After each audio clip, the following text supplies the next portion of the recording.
Moi, je pense que tout le monde est artiste, en fait. Je pense que tout le monde a ce truc de création en lui. C'est juste qu'à un moment, les gens le perdent.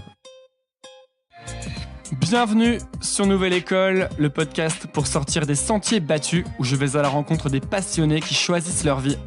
Je me suis jamais posé de questions, tu vois, j'avais juste besoin de créer. Évidemment que j'ai des envies de grandeur, comme tout le monde, tu vois. N'oubliez pas de vous abonner à Nouvelle École sur Apple Podcast ou toute autre application de podcast. C'est ce qui m'aide le plus et bonne écoute. Et donc, je crois que c'est bon. Moi, j'ai fait l'erreur de sortir hier soir. Donc, le café est bienvenu. Ça me manque, ça. Tu sors plus ? Bah non, mais j'ai arrêté de boire de l'alcool depuis 3 semaines. Ah, j'ai vu t'allais venir 2-3 ans. Non, pour sécher. Parce que je me suis un peu fait plaisir cet été et là, faut que je rentre dans mon costume de mon émission, quoi. Et donc, faut que je perde du poids et que je sèche et je ne bois plus d'alcool depuis 3 semaines et c'est horrible. Et je vis par procuration. Ah ouais ? Quand je vois les gens boire, j'imagine le goût que ça a.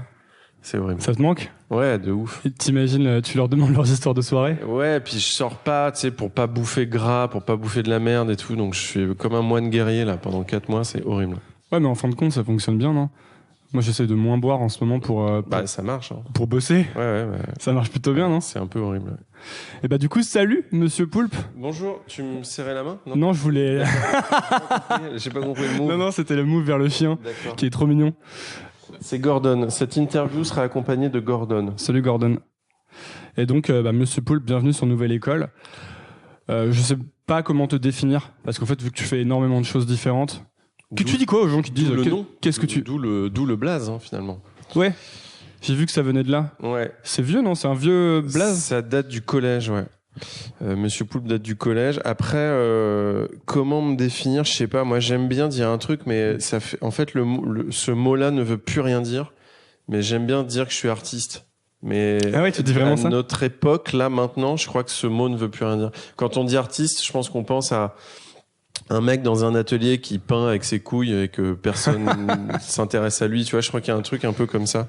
Mais du coup, je crois que ça me va bien.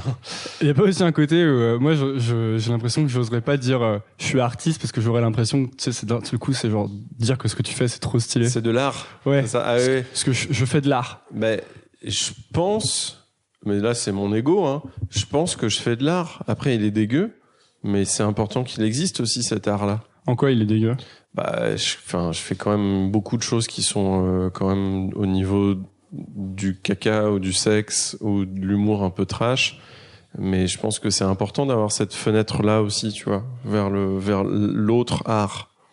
Ouais, puis mais c'est quelque chose qui existe dans l'art en général aussi, non ? L'art, caca et le sexe, oui. C'est ça, c'est pas que des tableaux de 20 mètres sur 20 mètres au Louvre, quoi. Oui. C'est quelque chose de conscient. C'était ce que tu avais envie de faire ou c'est quelque chose de conscient quand tu dis d'ouvrir cette fenêtre ? En fait, je me rends compte que je me radicalise avec l'âge dans le fait de toujours proposer autre chose. En fait, c'est pas conscient du tout, c'est juste que je suis incapable de faire d'autres trucs. J'ai été auteur pour des trucs un peu plus sérieux et tout, mais je me rends compte que je m'emmerde vraiment, donc je le fais pas. J'ai la chance de pouvoir choisir mes projets, donc je le fais pas. Et je reste dans le truc qui me fait rire avant tout. Et après, j'ai jamais réfléchi en amont, tu vois, en me disant il faut que je fasse des trucs chelous. Ça, c'est au début de ta carrière. Généralement, tu réfléchis pas et tu fais. Et plus t'avances dans ta carrière, plus tu réfléchis avant de faire. Et maintenant, je me rends compte que je me dis, tu vois, par exemple, je vais sortir une BD l'année prochaine. Je me suis dit, en fait, qu'est-ce qu'il y a de différent, enfin, qu'est-ce qui ne se fait pas dans le milieu de la BD et qu'est-ce qui serait important de faire pour proposer une alternative. Et du coup, voilà, je suis parti dans ce principe-là avec Davy Mourier. On va sortir une BD dans ce côté un peu, on bouscule un peu le truc, quoi. Donc c'est ça que tu fais avant de créer quelque chose, c'est tu te dis comment je fais quelque chose de différent. Ouais, parce que on est tellement il y a tellement d'humoristes, il y a tellement de séries télé. Enfin, moi, là, j'ai fait une overdose de Netflix, tu vois, par exemple. Ouais, je regarde plus non plus, ouais. Maintenant, quand j'ouvre Netflix, j'essaie de trouver le truc que j'ai pas vu, tu vois. Et j'ai tout vu, en fait. Donc, il y a tellement de trucs, on est tellement abreuvé que t'es obligé maintenant, quand t'as la prétention de vouloir proposer quelque chose au public, t'es obligé de te poser la question de qu'est-ce que je peux faire d'original, enfin essayer en tout cas d'être original, quoi. Et puis d'avoir sans péter plus haut mon cul, mais d'essayer d'avoir un petit peu de réflexion et de fond, tu vois, dans ce truc-là, quoi. Tout en faisant de la blague débile, mais en tout cas d'en proposer d'autres, quoi. Tu veux dire qu'au début, t'avais pas besoin de réfléchir pour faire quelque chose de différent, naturellement t'allais faire ça? Ouais, tu te poses pas la question, au début t'as qu'une envie. Parce que t'as commencé super tôt, toi. Je crois que ta première vidéo, tu l'as mise sur le web en 98, un truc comme ça. C'est ça, ouais. Mais moi j'avais commencé avant déjà. Moi j'ai ma première vidéo, elle était tournée dans le jardin avec mes copains, j'avais 8 ans.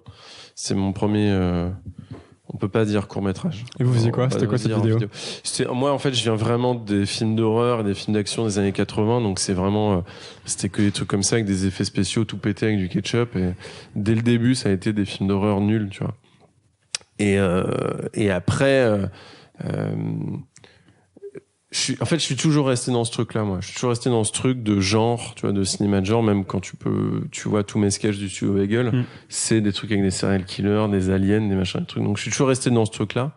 Mais en tout cas, oui, à partir de 97, 98, c'est arrivé sur le net.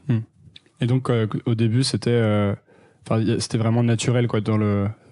Ouais, je me posais pas du tout de questions. J'avais juste besoin de créer, que ce soit en vidéo, mais à côté de ça, je dessinais, j'écrivais, enfin, j'ai fait 1000 doses, tu vois, mais... Il y avait pas la question s'était pas posée d'un parcours plus classique ou d'études...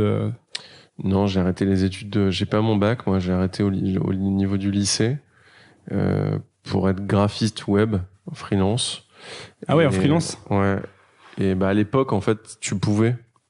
Il y avait vraiment personne, en fait. Je te parle de ça, c'était en 98, 99, c'était au moment du phénomène des startups, tu sais, avant que le Internet se casse la gueule. Et donc, tu pouvais bosser au black facilement. Mais ouais, j'ai jamais, je me suis jamais posé de questions, tu vois, j'avais juste besoin de créer. Et au bout d'un moment, qu'est-ce qui se passe? C'est que plus tu crées, moins c'est naturel le prochain projet?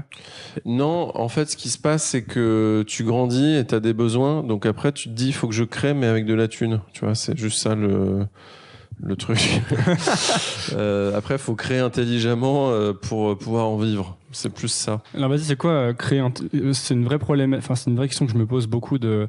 Tu vois, pour l'instant, c'est cool. J'ai rien. Je vis en sous-loc avec des gens qui sont sympas. J'ai juste un chat. J'achète des croquettes, mais moi, j'ai pas besoin de gagner de l'argent, tu vois. Ouais. Donc, par exemple, pour l'instant, je refuse de mettre de la pub là-dessus parce que j'ai pas envie.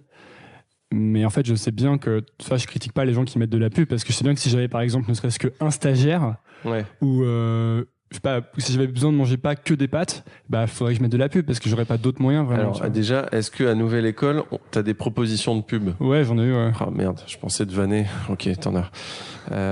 Pourquoi? Je voulais que tu dises non, et je fais ouais, bien fait pour ta gueule, et que je fasse un drop the mic.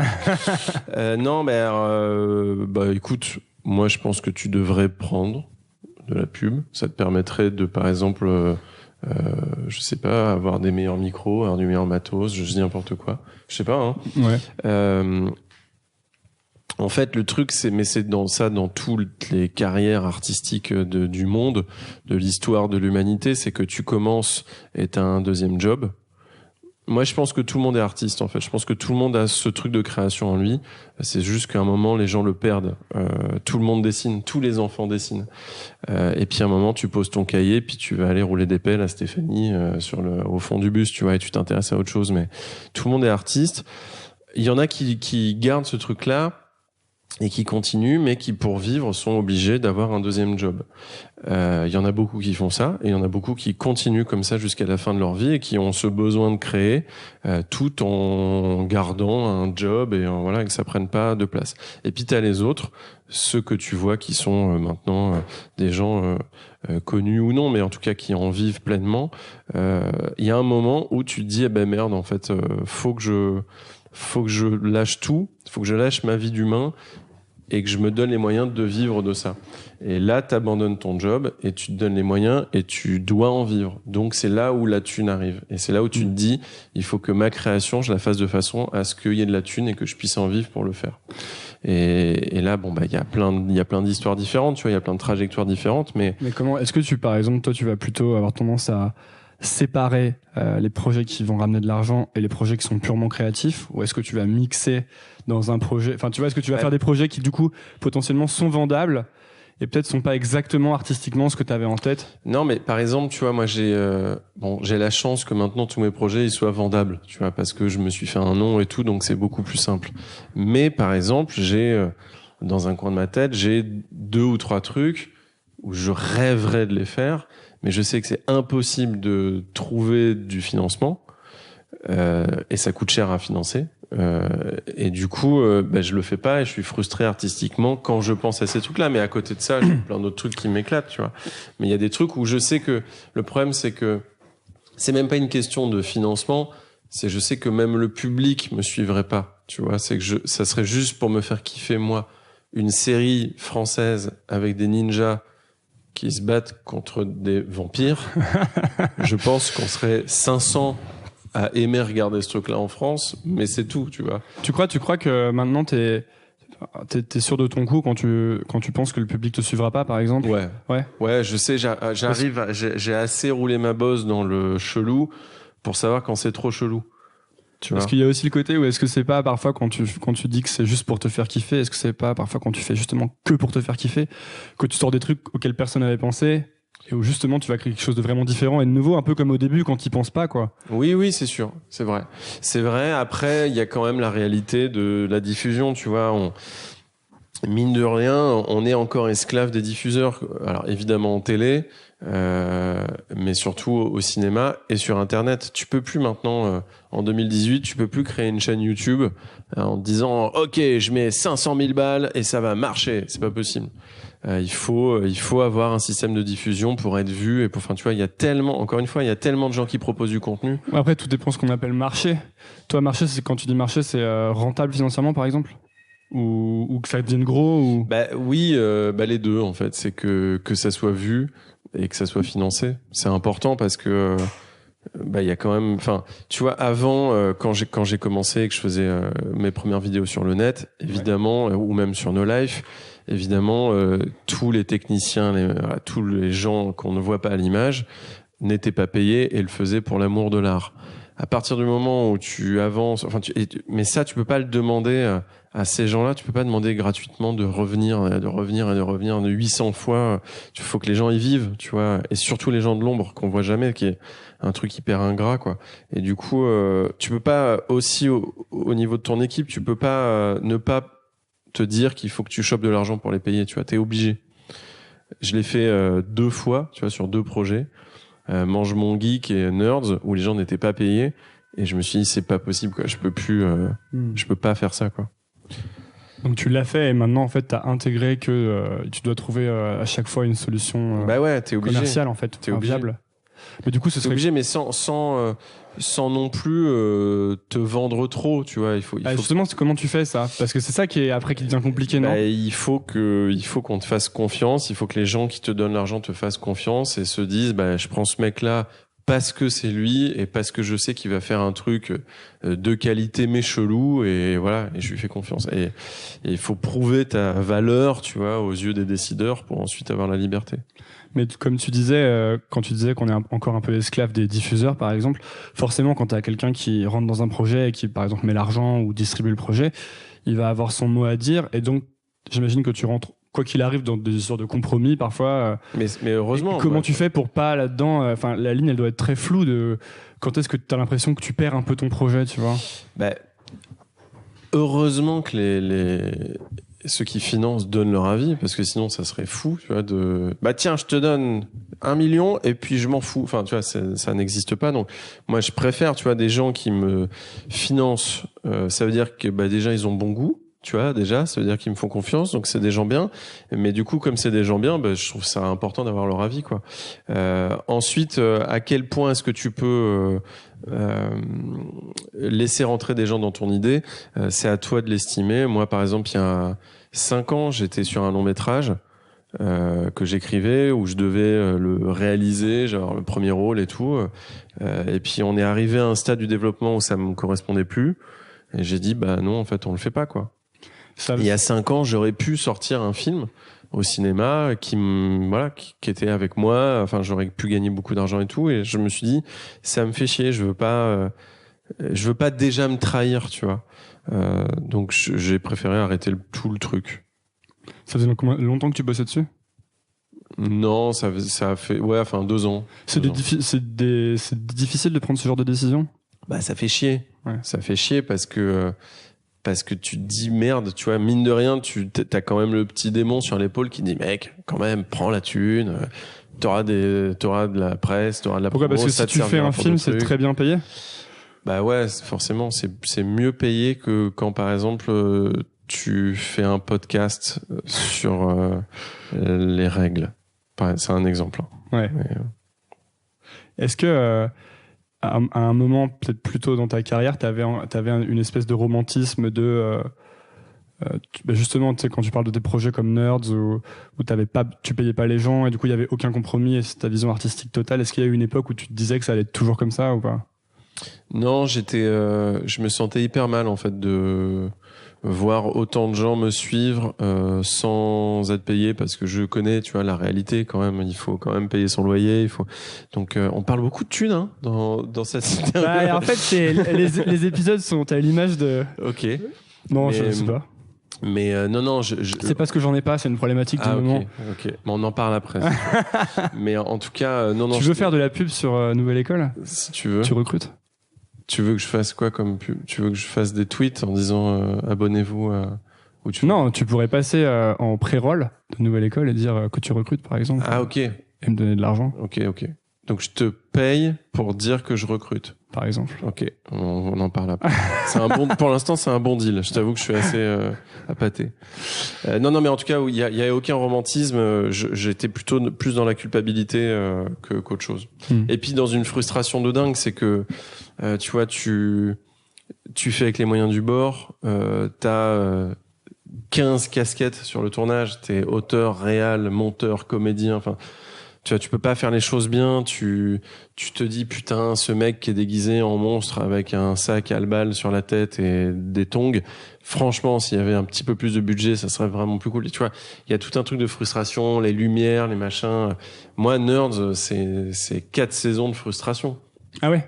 Quand je revois la série, je me dis putain, mais les lights, l'éclairage est dégueulasse, il y a des problèmes de rythme, il y avait pas de réal qui vraiment nous dirigeait, il y a plein de trucs, plein d'idées qui sont mal exécutées parce que manque de moyens, enfin tu vois, plein de choses comme ça, des comédiens qui jouent pas bien, tu vois, tu te dis ah putain, il y avait tellement de choses à faire. C'est de la frustration a posteriori, mais sur le moment Non, sur le moment j'étais frustré aussi. Ah ouais, t'étais frustré aussi? Ouais. Donc en fait la professionnalisation, disons, c'était un soulagement? Ouais, complètement, bien sûr. Bah oui, parce que tu peux faire les choses mieux et surtout tu peux proposer le truc au public que t'avais vraiment en tête. Parce que t'as les moyens de le faire. Bah ouais. Sans pour autant taper dans des milliards, mais juste avoir un peu plus de moyens, c'est tellement plus confort, quoi. Et du coup, tu sais, tout à l'heure tu parlais de projets que t'as enfouis au fond de ta tête et parfois, rarement t'y penses, ça te frustre un peu. Et du coup, tu penses que c'est des choses qui vont rester au fond de ta tête toute ta vie ou est-ce que ce serait quoi la solution en fait pour les... J'en ai aucune idée. Je suis hyper jaloux quand je vois des gens qui sortent des trucs ultra couillus avec un univers et un truc très dingue et je me dis putain, fais chier, je suis jaloux. Tu penses à quoi par exemple? Dernièrement, j'en ai eu, j'oublie là, mais j'ai eu des trucs comme ça où je me suis dit merde, cette année je l'ai eu ça. Au poste de Dupieux, ouais. Au poste de Dupieux, je me suis fait chier. C'est hyper couillu, c'est trop bien. Le monde est à toi dans un autre délire, mais c'est pareil, c'est très couillu en fait de proposer ça en France. Et puis après en série, aux États-Unis, ils se permettent des trucs tellement fous. la saison 2 de Dirk Gently, qui est vraiment folle. Il y a plein de trucs comme ça, avec des univers très forts, tu vois, visuellement, où quelqu'un, tu vois, dans un bureau va te dire non, ça va perdre le public, tu vois. Et ben, les mecs, ils s'en battent les couilles et ils y vont quand même, et je trouve ça tellement cool. Qu'est-ce qui fait que, justement, Dupieux ou des mecs comme ça s'en foutent, à ton avis, où ils vont vraiment? Je pense une grosse paire de baloches, quoi. Je pense que c'est ça. Et puis réussir à convaincre, c'est ça la force, c'est réussir à convaincre l'entourage, tu vois, d'y aller, quoi. Parce que t'es pas seul, en vrai, quand tu fais un truc comme ça. T'es pas seul, t'es 200. Donc, c'est cette force de conviction aussi. Mais c'est ça est-ce que c'est ça aussi qui te fait, tu disais tout à l'heure que tu devenais de plus en plus radical? Après, moi, quand on prend par exemple l'émission Crac Crac sur Canal, mon émission de sexe, alors oui, ça parle de sexe, mais c'est 50-50, tu vois, et t'as du sexe, mais t'as aussi beaucoup de blagues. Et c'est une volonté comme l'hétéro 7 pompettes, c'est un truc où je me dis, je veux un peu péter ce qui se fait en télévision et le truc un peu trop posé, ou l'exercice du talk show où on est posé autour d'une table et on rit aux mêmes blagues et on pose les mêmes questions et les invités répondent les mêmes réponses tout le temps. Tu vois, il y a ce truc où j'ai envie un peu de faire péter ça, et je suis très fier de ça dans Crac Crac. C'est, je me dis, on est dans une tonalité qui est quand même assez vénère, tu vois, pour une émission de télé. Alors, évidemment, parce que c'est une émission de sexe, mais aussi dans l'exécution, tu vois. Et en fait, c'est par rapport à ce qu'on disait juste avant, mais quand tu crées un nouveau produit maintenant, est-ce que, tout à l'heure on parlait de ce que le public va en penser ou est-ce que le public va suivre, est-ce que tu arrives à te défaire justement de ça quand tu crées, tu vois? Ouais, parce que tu joues avec. En fait, c'est soit tu te dis non, ça va, les gens vont pas comprendre et ça sert à rien et c'est trop chelou, ou c'est pas dans l'air du temps, ou voilà, ou au contraire, tu peux te dire c'est cool parce que les gens y auraient pas pensé, ou les gens se seraient pas dit tiens, je vais mater une émission de cuisine avec des gens qui arrivent pas à parler parce qu'ils sont bourrés, tu vois. Comme Crac Crac, où vraiment on s'est dit c'est cool parce que le sexe, et surtout parler de la sexualité dans une société qui aujourd'hui est de plus en plus cadenassée, de plus en plus au niveau du sexe, tu trouves? Ouais, vachement. Il y a vachement de tabous, de non-dits, même dans les familles et tout. Qui était pas là il y a quelques dizaines d'années, tu dirais? Ouais, en tout cas on a cette impression là, ouais, un peu globale. Et du coup on s'est dit c'est cool de proposer ça. Et puis il y a aussi ce truc en télévision où tous les animateurs de télé qui se sont frottés au milieu de la sexualité se sont grillés. Et ouais, moi du coup je trouve ça cool d'y aller, quoi. Je trouve ça plus marrant. Mais oui, il y a ce truc où t'es obligé de réfléchir à ce que va en penser le public, et du coup c'est bien de justement d'y aller ou de pas y aller, mais c'est un bon indicateur. Moi, tu sais, quand je pense Monsieur Poulpe, j'ai toute une image qui vient de tout ce que tu as fait, de tout ce que j'ai vu de toi depuis des années. Et j'imagine qu'en fait, toi, tu dois avoir la même image qui se construit dans ta tête. Est-ce que parfois, tu arrives à... Enfin, en gros, est-ce que parfois, t'as l'impression que ça te limite? Le côté Monsieur Poulpe, il doit faire ci ou il doit faire ça, tu vois? Il doit faire par exemple des émissions décalées? Non, parce que parce que c'est naturel chez moi de faire ça, donc je me pose pas du tout la question. Après, juste je me dis, tu vois, là ça va faire 4-5 ans que je fais l'animateur télé. Du coup, j'ai un peu lâché la fiction, alors qu'avant je faisais beaucoup plus de sketchs et de séries. Donc là, du coup, tu vois, j'ai accepté. Je me suis dit merde, faut pas que je montre que ça, quoi. Pourquoi? Parce que c'est pas que, je suis pas que animateur, donc c'est pour ça que ça a été un peu compliqué, mais c'est pour ça que j'ai accepté de faire des longs métrages qui sont sortis cette année. Je me suis dit c'est important de montrer que que je joue, quoi. Et puis aussi une volonté, j'ai envie de jouer des personnages, tu vois, il y a ce truc là qui me manque, de composer des persos, et c'est vrai que je l'ai un peu perdu depuis 4-5 ans. Donc du coup je me dis bon voilà, je fais ce parcours d'émissions de télé, mais j'ai envie de revenir aussi un peu à la fiction, comme tu vois la BD, ça me manquait, le rapport avec le dessin et tout, donc je m'y suis remis. Et c'est plus c'est pas vraiment par rapport au public, évidemment il y a ce truc où il faut que je montre ce dont je suis capable et ce que je sais faire, mais mais il y a aussi moi mes envies, tu vois, où j'aime, tu vois, j'aime créer des persos, donc faut que je fasse gaffe aussi à ce truc-là, de pas trop m'enfermer, quoi.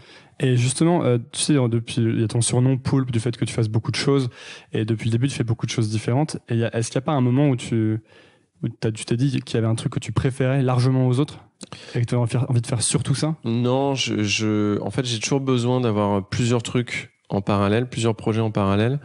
Moi, je fonctionne comme ça, c'est que j'ai besoin que mon cerveau soit tout le temps en réflexion sur les trucs différents. Et du coup, quand j'ai une idée, je me dis ah putain, ce truc-là irait bien dans tel truc, tu vois. Et ça me permet de rebondir plus facilement aussi. C'est que tu vois, je dis n'importe quoi, je pense à une série télé que je suis en train de créer là. En fait, je me dis ah putain, mais ce personnage-là qui pourrait baiser avec tel personnage, en fait, c'est intéressant parce que ce type de sexualité, je pourrais en parler dans Crac Crac. Et tu vois, ça me permet aussi de rebondir. Fais des associations d'idées, etc. Ouais. Et moi, j'ai toujours besoin d'avoir plusieurs projets en parallèle comme ça. Parce que moi, j'ai plus grandi dans une ambiance de si tu fais beaucoup de choses en même temps, j'avais le sentiment qu'on me disait que j'étais dispersé ou tu vois qu'il fallait savoir faire un truc hyper bien, tu sais. Ouais. Et comme j'ai jamais su faire un truc hyper bien, il y avait un peu un côté non mais tu vois, tu t'es jamais dit ce truc-là, toi il faudrait que j'aille à fond dans un truc et que il y a le truc de qui est assez logique, c'est que soit tu fais un truc à 100%, soit t'en fais 5 à 20%, tu vois. Mais après c'est une question d'orga, de rigueur en fait. Moi j'utilise beaucoup ce mot-là, mais il est horrible dans le milieu de la blague, mais en fait c'est hyper important d'avoir de la rigueur dans le travail et d'avoir un cadre pour pouvoir créer de la merde. Et moi, je fonctionne vachement comme ça, c'est que je me crée pour chaque projet vraiment des grosses structures, tu vois, des gros trucs. Et après, dedans, je peux faire nimp. C'est-à-dire c'est intéressant, ça. Bah, dans ma tête, en fait, moi, j'ai vraiment besoin, et puis tu le vois, j'ai des tableaux partout, tu vois, j'ai besoin de tableaux dans tous les sens, parce que si j'ai pas ces trucs-là d'ordre, je peux pas tenir avec plusieurs projets, tu vois, en même temps. Et donc du coup, j'ai besoin vraiment d'une très grosse structure pour faire du caca. Mais c'est quoi ta vie justement? Comment tu t'organises en fait? Ben là, par exemple, sur Crac Crac, on est sur une production de 4-5 mois pour fournir 8 fois 45 minutes. Donc c'est assez intense. Et du coup, je vais vraiment être pendant 4-5 mois, je vais être en moine guerrier, c'est que je vais quasiment pas boire d'alcool, je vais manger hyper sainement, je fais du sport, je fais beaucoup de sport tous les matins, je fais du sport chez moi, j'ai un coach 2 fois par semaine, j'ai besoin d'avoir des trucs très... Tu fais quoi comme sport? C'est vraiment de la merde. Du workout quoi? Ouais, non, je fais cardio, muscu de base. Mais j'ai besoin, tu vois, d'avoir un truc un peu, moine guerrier, je le vois comme ça. Ça a toujours été comme ça? Ou c'est... De plus en plus. Parce que j'ai de plus en plus de projets qui sont de plus en plus gros. Donc j'ai besoin d'être de plus en plus focus, quoi. Et t'as combien de projets en parallèle en général? Ça dépend. Est-ce que tu bosses par exemple, quand tu dis je vais être en mode moine guerrier sur ton émission, est-ce que tu bosses que là-dessus pendant 4-5 mois? Non, en général, j'ai 4-5 projets en parallèle. Et après, selon comment ça roule, je laisse rentrer des trucs externes. Tu vois, par exemple, toi, t'es un truc externe, tu vois. Il y a des fois où je peux absolument rien faire d'autre. Tu as des propositions de pubs. Par exemple, on me propose souvent des pubs. J'en fais quasiment pas parce que j'ai pas le temps. Ça me fait chier dans l'absolu parce que évidemment que c'est super d'avoir de l'argent, mais en vrai, je m'en fous dans l'absolu d'avoir de la thune, donc je vais pas en faire une priorité. Donc je vais le tège quand je peux pas en faire. Des projets de comédien pour d'autres personnes, tu vois, on me propose des rôles très souvent dans des trucs, quoi. Je refuse parce que je me concentre sur mes projets à moi qui sont plus importants, quoi. Donc en fait, tu as des périodes où tu es complètement en mode monastique, ouais. Et des périodes où tu t'ouvres plus et tu recharges en gros les batteries, c'est ça? C'est ça, ouais. Et là, tu vas plus laisser le monde extérieur rentrer, comme je sais pas, le podcast par exemple, ou de la pub, des choses comme ça, ou la fête par exemple. Oui, ouais, carrément. Carrément. C'est ça. Ouais.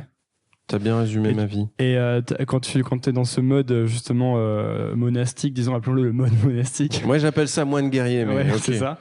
Y a pas un moment, y a pas un côté psychologiquement difficile au fait de justement de pas faire d'écart de. Non, parce que je le prends comme, en fait, je prends de la hauteur sur mon année. Je fonctionne par année, tu vois, où je me dis cette année, je vais faire ça, ça, ça et ça. Et chaque fois au début de l'année, tu te dis ça. Ouais. Tu te dis j'aimerais bien faire ça cette année. Je me donne des plans, tu vois, parce que sinon ça n'a aucun sens d'avancer, quoi. Donc je me dis il faut que je fasse ça cette année et ça va me prendre tant de temps et tout. Et je vois ça comme des tunnels, tu vois. Là, par exemple, les 4 mois qui arrivent, ça va être un tunnel où je vais me lever tous les matins, je vais sortir mon chien, faire du sport, manger un œuf, venir au bureau. Enfin, tu vois, ça va être la même chose tout le temps. Et puis je sais qu'au bout du tunnel, il y a une chouille de l'espace qui m'attend avec beaucoup de vomi et j'attends ça avec impatience et ça sera mon petit sucre, tu vois, de récompense. Tu gardes en tête la récompense pour... Évidemment. Ouais. Bah ouais. Sinon tout ça n'a pas de sens, c'est qu'il faut qu'il y ait quand même un peu du kiff dans tout ça, quoi. Et du coup, t'arrives vraiment, tu te lèves genre super tôt. Ouais. Tu te couches super tôt. Ouais. Tu fais jamais d'écart. Non, je me couche pas tôt. Heureusement qu'il y a la PS4 avec Rainbow Six Siege qui existe. Tu joues encore beaucoup? Bah non, mais en fait comme je sors pas pour pas boire et pas bouffer, du coup je joue. Tu vois. Ah, tu veux dire qu'il faut quand même un truc pour se détendre. Ouais, faut que je déconnecte un peu mon cerveau quand même, ouais. Ouais, parce que je trouve que c'est ça un peu parfois qui est problématique, c'est le côté où quand tu bosses pour toi, disons, tu peux ne jamais t'arrêter de bosser. Ouais. Non, faut couper. Après, les gens coupent en sortant, ce que t'as fait hier soir. Moi, comme je peux pas pour des histoires de bide et de corps pas trop dégueulasse à l'image, du coup, c'est les jeux vidéo. Ouais. Mais il faut se déconnecter un peu, c'est important. Sinon, tu peux pas. Et puis même aussi laisser rentrer un peu de la. Je peux pas parler de culture en parlant de Rainbow Six Siege, mais laisser rentrer un peu de culture dans ta tête pour pouvoir rebondir et ensuite pouvoir reproposer des idées derrière. Ouais, parce que si ton travail c'est de créer, est-ce qu'il y a pas si tu t'organises, moi c'est quelque chose que je me dis souvent, si tu t'organises de manière super draconienne, est-ce qu'il n'y a pas un risque en fait que tu laisses plus entrer parfois c'est des petites idées qui rentrent et qui déclenchent quelque chose. Après chacun a un peu son truc dans la création. T'as ceux qui, par exemple, s'obligent, je connais beaucoup d'auteurs qui s'obligent à avoir le lundi matin où ils vont se taper une expo, un film, un machin, et ils s'abreuvent comme ça, mais de façon, c'est du travail, tu vois, ça devient du travail que d'aller s'abreuver. T'en as d'autres qui se barrent en week-end le plus possible et vont voir des trucs. Moi, je fonctionne. En fait, c'est pas ça qui m'inspire. En fait, c'est pas la culture qui m'inspire. Moi, c'est plus les gens dans la rue, dans les supermarchés, dans les machins. Moi, j'observe vachement plus les gens. Ça me vient plus de là, en fait, mon inspiration. Donc, du coup, j'ai pas besoin de me barrer ou d'aller me taper des expos. Après, évidemment, quand on va se taper une expo, il y a forcément des trucs, mais moi, c'est plus la street qui m'inspire. Tu regardais tout à l'heure, j'ai quand même préparé cette discussion et je regardais l'arnaque totale. Je regardais un. Et je suis sur ton Wikipédia et je me dis. non, mais tu sais, c'est souvent quelque chose que j'ai remarqué avec que ce soit tes sketchs ou tes vidéos, c'est qu'en fait c'est assez clivant. Ouais, c'est vrai. Il y a pas mal de gens qui adorent et il y a pas mal de gens. Et d'ailleurs, je prends un exemple, c'est que je regardais ton sketch sur les sourds, qui moi m'a fait énormément rire, donc je l'ai envoyé à 2 personnes. Il y en a une qui m'a dit c'est génial, je suis mort de rire, l'autre qui m'a dit c'est vraiment nul. Et je me suis dit tiens c'est marrant. Alors après je suis allé voir les commentaires des autres vidéos et c'est un peu pareil. Alors que tu sais parfois tout le monde fait ah c'est sympa et toi c'est vraiment c'est génial. C'est trop nul, tu vois. Est-ce que c'est quelque chose que tu avais remarqué ou que tu... On l'adore, on le déteste. En tout cas, une chose est sûre, il ne laisse pas indifférent. Non, mais c'est marrant le mot clivant. Je m'étais jamais dit ça, mais ouais, c'est vrai, j'ai un humour clivant. Non, je pense que c'est à partir du moment où tu te dis que tu vas proposer quelque chose de différent et d'aller dans de l'humour autre. Je dis pas forcément que je fais de l'humour trash, mais je fais de l'humour autre. À partir de là, tu sais que tu vas pas toucher tout le monde. Tu sais que c'est un combat perdu d'avance que de vouloir remplir le Stade de France. C'est pas possible. Dans moi, mon truc, je sais que je sais que je ferai pas, je sais que je ferai jamais des films qui dépasseront le million, tu vois, d'entrée, c'est impossible. Je sais que je ne ferai pas de talk-show sur TF1. Mais je l'ai accepté, tu vois. Évidemment que j'ai des envies de grandeur, comme tout le monde, tu vois. Mais c'est quoi tes envies? Non, mais de succès populaire, tu vois.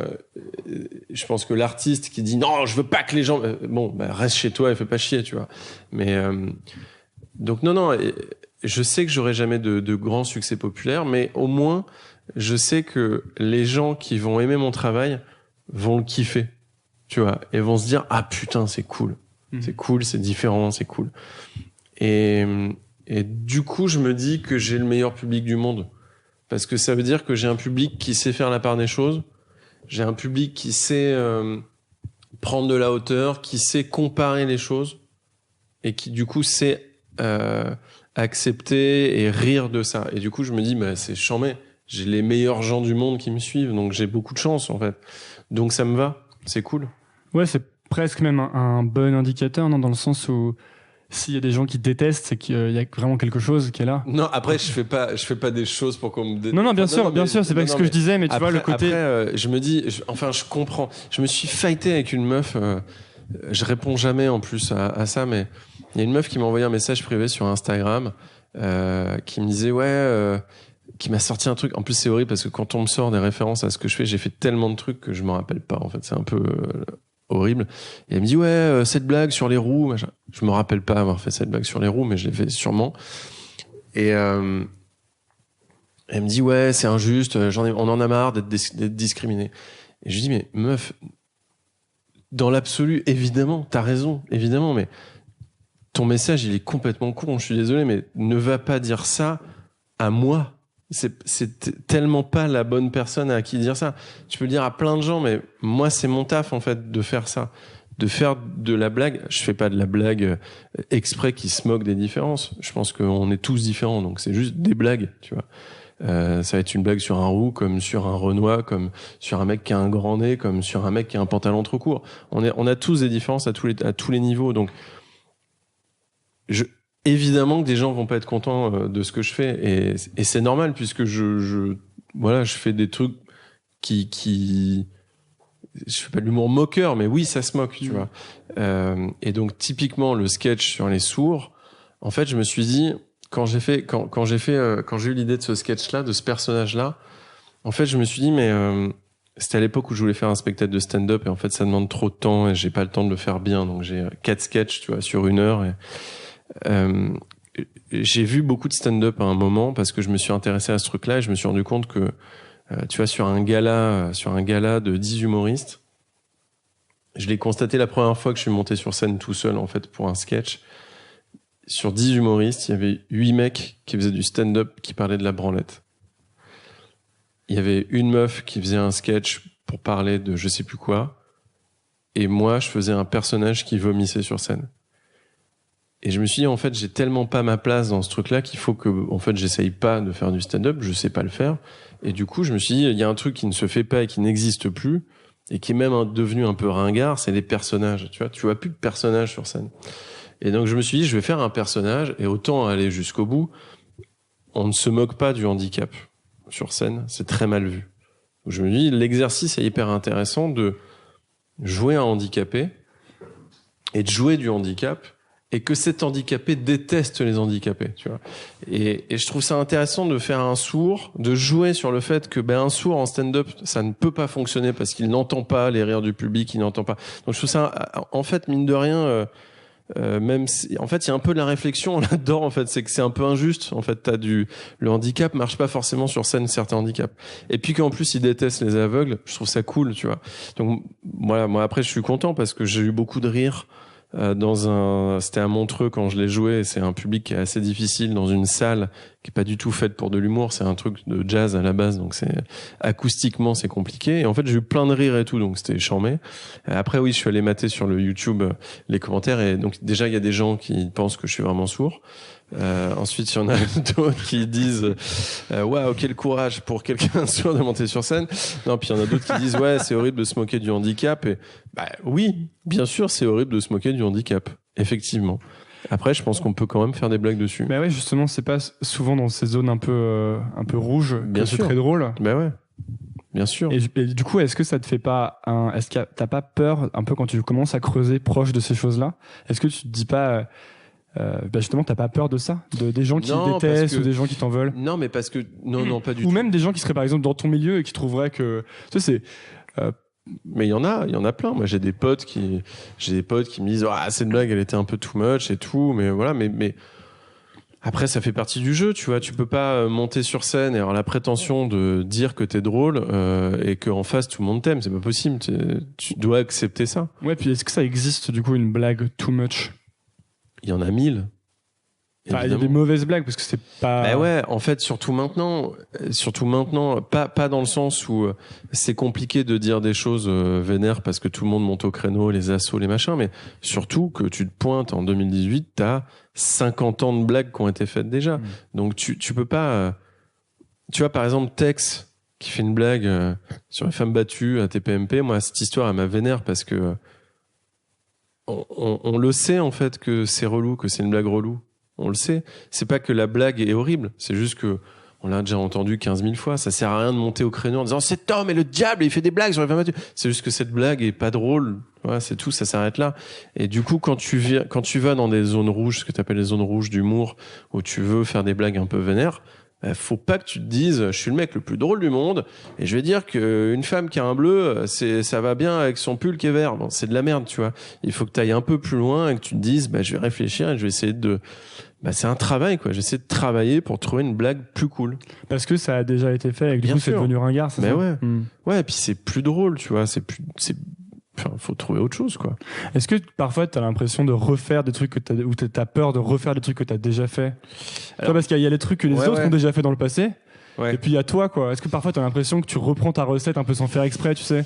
Ouais, mais en fait j'aime ça. Je sais, hein, je me rends compte. Il y a des trucs que je fais où c'est un peu, mais j'aime ce truc-là. J'aime jouer des personnages difformes. Et je l'ai déjà fait plein de fois et je continue, tu vois. Et j'aime. Il y a des phrases qui me font rire que je redis 10 000 fois, tu vois. Il y a des trucs. Il y a un mot, enfin des mots par exemple que j'aime dire. Comme quoi? Panini. Je trouve ce mot très drôle. J'adore dire panini. En vrai, si t'analyses toute ma création depuis le début, je pense que t'as 5000 fois le mot panini, tu vois.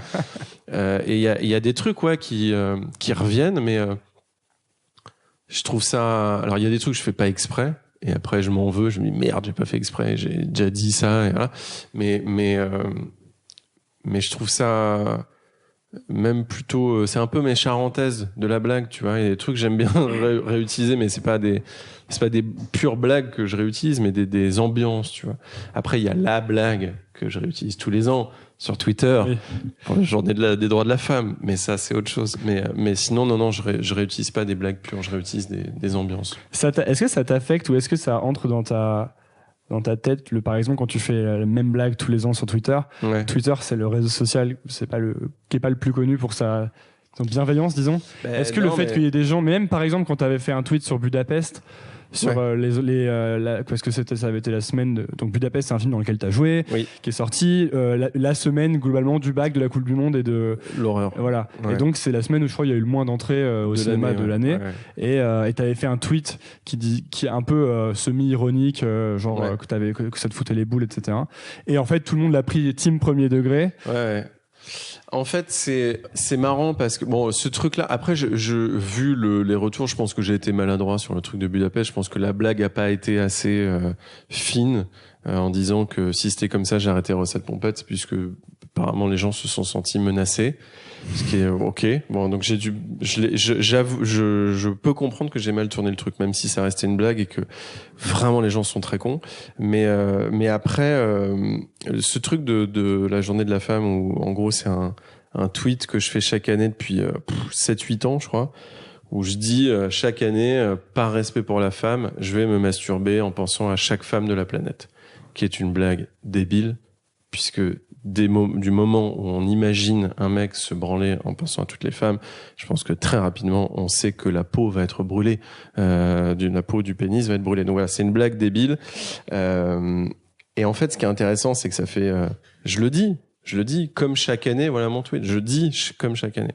Et bizarrement, cette année, c'est parti en couille. Alors pourquoi cette année et pas les autres années?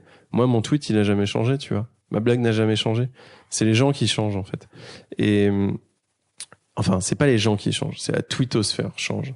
Et cette année, la twittosphère est ultra vénère. C'est pas moi qui le dis. Il y a énormément de gens. Je mate maintenant. Je suis plus observateur, tu vois, de Twitter. Je regarde le truc et je vois énormément de gros comptes Twitter qui disent, en fait, ce qui m'énerve, c'est que ça en devient une blague. Ça en devient un truc de, ah là là, décidément, c'est vraiment la planète des gens qui se détestent. Ben, c'est pas drôle, en fait, c'est juste des gens qui se détestent, tu vois, donc c'est pas intéressant. Mais il y a de plus en plus de célébrités qui ferment leur compte aussi cette année.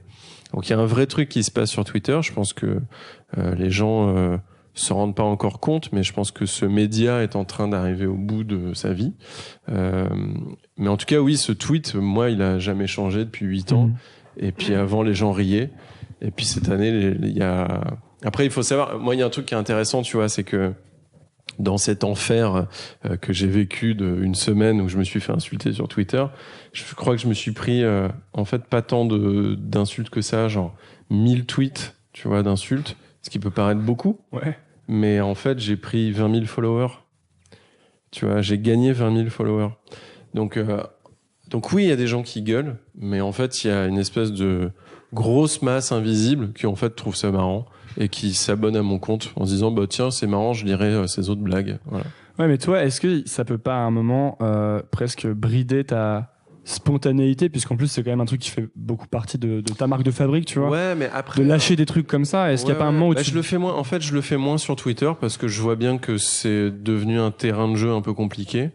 Tu vois, je vais pas aller en slip à Kaboul, par exemple, tu vois, avec un nez rouge de clown et une guitare sèche et jouer des petites chansons, tu vois. Bon bah c'est pareil sur Twitter. Je vais pas aller faire des blagues sur Twitter, mais par contre. Ce qui est marrant, c'est que je l'ai testé en fait. Je l'ai testé en août. J'ai mis une vidéo sur Instagram et j'ai mis la même sur Twitter. Et en fait, sur Instagram, j'ai eu énormément de réponses positives. Genre, j'ai gagné du follower, du machin truc. Et sur Twitter, j'ai eu plein d'insultes. Tu vois, et je me suis dit bon bah en fait, c'est juste que ce terrain de jeu là, il pue la merde. Et puis en fait, Instagram, c'est hyper bienveillant, c'est hyper cool. Et là, je me suis mis à faire beaucoup de posts sur Instagram, de photos, de vidéos depuis cet été, et c'est hyper cool. Les gens, enfin, j'ai plein de retours trop bien. C'est quoi? Ouais, j'ai vu ça. Ouais. C'était remis à faire ça. Ouais. Et puis est-ce que c'est l'environnement qui est plus cool? Du coup, ça permet la spontanéité plus, c'est ça? Complètement. Complètement. Tu vois, là, l'autre jour, je me baladais, il faisait beau, j'étais dans une rue vide. Je me suis dit, putain, on dirait vraiment une rue de tournage de clip de Christophe Maé, quoi. Et j'ai demandé à ma meuf de me filmer vite fait.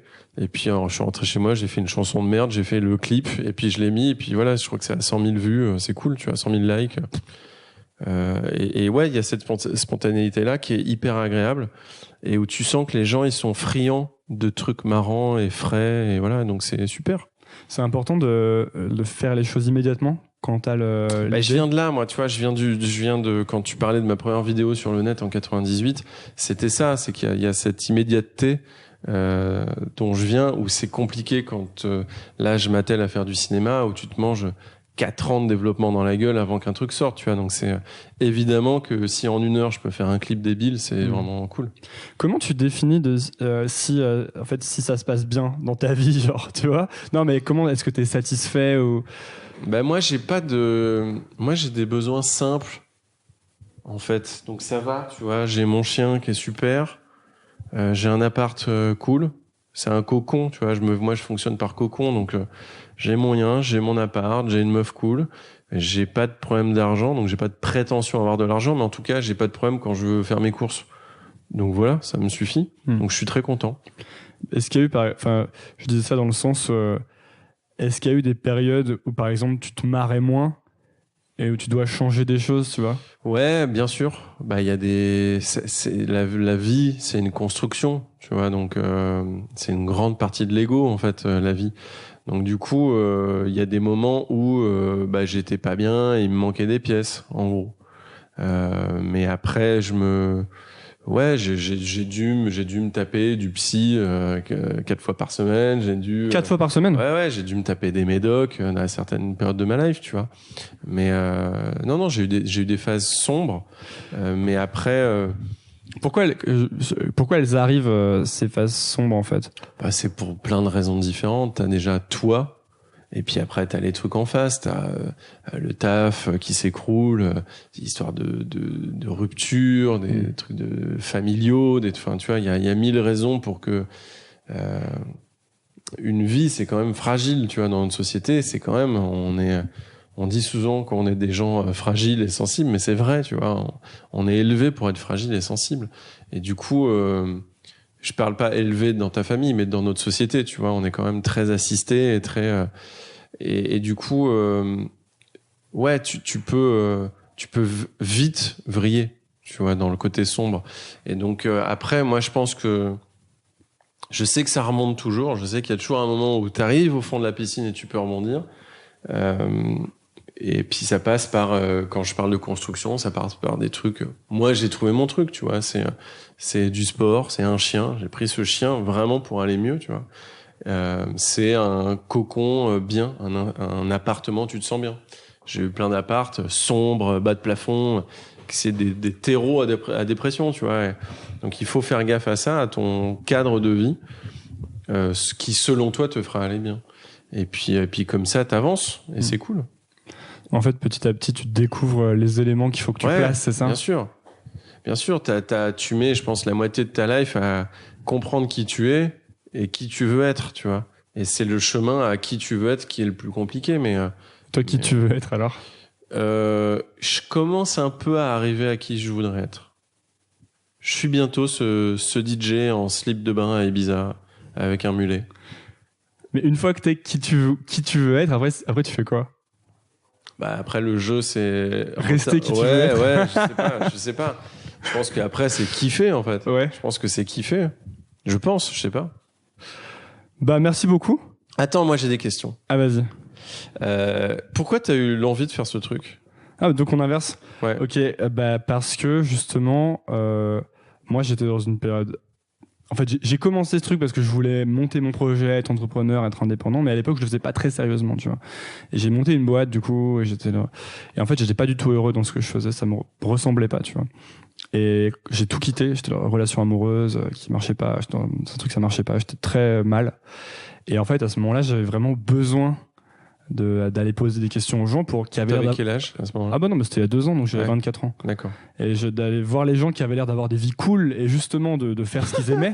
Non mais c'est vrai. Ouais. Des gens qui avaient l'air de faire ce qu'ils aimaient, parce qu'en fait j'ai commencé à remarquer qu'il y avait des gens qui faisaient ce qu'ils aimaient. Et moi je croyais que c'était pas vrai en fait. Ouais. Tu vois. Et d'aller leur poser des questions. Enfin bah comment tu fais pour faire des trucs que t'aimes? Comment tu vois? Comment tu fais pour te lancer? Comment tu fais pour pas avoir peur de rater ou de ce que les gens vont en penser? Parce qu'en plus moi, je venais pas du tout de ça à la base, mais j'avais fait ensuite une école de commerce. Et après, une fois que t'es rentré là-dedans, il y a un peu un côté où t'as l'impression que ça te définit. Formaté. Tu peux plus, non, mais tu peux plus genre faire des vidéos de toi qui raconte de la merde et espérer en faire ta vie, tu vois. Ouais. Alors qu'en fait, si tu peux, mais il faut déconstruire ce truc. Et ça m'a servi à ça. Voilà pourquoi j'ai fait ça. Et c'est quoi ta plus belle rencontre dans Nouvelle École? En fait, ça marche pas comme ça parce que c'était selon des contextes. Donc en fait j'ai plein de trucs, de moments incroyables, mais c'est à chaque fois selon un contexte, parce qu'il y a des moments où par exemple quand je sortais de ma période super difficile, je sais qu'une fois j'avais fait un épisode avec Marina Rollman, et on avait parlé de dépression et tout, et par exemple c'était un moment de dingue pour moi parce que je sortais de ça, et donc d'en parler c'était...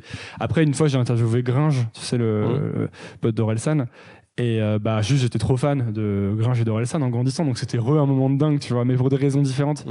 Et en fait c'est que des trucs comme ça, ou même Antoine de Maximi, ou par exemple l'interview avec Rémi Gaillard où on marche dans la rue parce qu'il veut pas faire une interview normale, du coup je lui cours après dans la rue avec des micros. C'est marrant parce que c'était un mec que je regardais quand j'avais 14 ans sur YouTube, ou sur internet. Et qui c'est qui t'a le plus surpris, où tu vois t'avais une image préconçue et en fait tu t'es dit ah putain en fait je sais, c'était au début que j'avais des images préconçues, mais donc c'est des gens qui te parleront pas. Après j'en avais moins. Je sais que Kian Kojandi m'a vachement impressionné, pas surpris mais impressionné, tu vois. Genre j'étais là putain il est chaud, tu vois, Kian Kojandi. Non mais tu vois vraiment, genre quand je discutais avec lui, j'étais là, j'avais l'impression qu'il avait traité toutes les infos. Tu sais, que à chaque fois que je lui posais une question, il avait réfléchi au truc, il me le sortait, alors étape A, étape B, étape C, tu vois. Et j'ai trouvé ça vachement impressionnant. Il est très cérébral, Kian. Écoute, là c'est l'émission combien? Ça va être l'épisode 81, 2, je sais pas. Ah ouais, 82, ouais, merde. J'allais te proposer de t'interviewer toi pour l'émission 100, tu vois. Ouais. Mais du coup, c'est dans dans pas longtemps, donc c'est nul. Si, c'est dans longtemps quand même. C'est quand même dans 20 semaines. Bon, on fait la 150 pour espacer un peu le Si truc. je vais jusque-là. Ok. Cool. Ok. Merci. Merci Nouvelle École. Attends. Non, oui. Oui, c'est bien de dire merci Nouvelle École. D'accord. Qu'est-ce qu'on dit aux gens qui écoutent et qui veulent en savoir plus sur toi ou, Ils ont écouté tout ça, tu crois? Ah, c'est certain. Ok. Une fois, Carlito a dit un message absurde. Tiens, Carlito a dit un message absurde. Donc, scaphandre ailé au cumin, je crois, à tweeter par les gens qui avaient écouté ou à mettre en commentaire. Et je reçois tous les jours des tweets qui disent scaphandre ailé au cumin. Non, moi, je pense si j'avais un message, ça serait aimez-vous les uns les autres. Et surtout, aimez les différences des autres. Et si je devais dire un mot pour que les gens le reprennent sur Twitter, je dirais infrastructure en fer forgé, qui va assez bien avec mon message. Et donc, si les gens veulent en savoir plus sur toi, où est-ce qu'ils vont? Bon, ils se démerdent, il y a Internet. Hein. Voilà, bon d'accord, t'as raison. Merci d'avoir écouté Nouvelle École. Si l'épisode vous a plu, la première chose à faire est de le dire à l'invité via les réseaux sociaux. Vous trouverez le lien de ses profils dans la description de l'épisode. Faites-le, c'est très important pour les remercier et pour montrer que Nouvelle École est écoutée. Presque aussi important, abonnez-vous au podcast et laissez un avis sur Apple Podcast ou iTunes. 5 étoiles de préférence, ça permet à Nouvelle École de rester en haut du classement et d'être donc découvert par de plus en plus de gens. Il n'y a pas de pub sur Nouvelle École, c'est parce que Nouvelle École est financée par ses auditeurs sur patreon.com. Vous pouvez rejoindre cette communauté et soutenir Nouvelle École à partir de 2 € par mois, soit un café par mois en allant sur patreon.com/Nouvelle École Podcast. Le lien est dans la description de l'épisode. Enfin, pour ne rien manquer des actualités et des coulisses, vous pouvez me suivre sur Instagram en cherchant Nouvelle École. Merci d'écouter ce podcast et à la semaine prochaine. Nouvelle école, je donne ça à l'ancienne.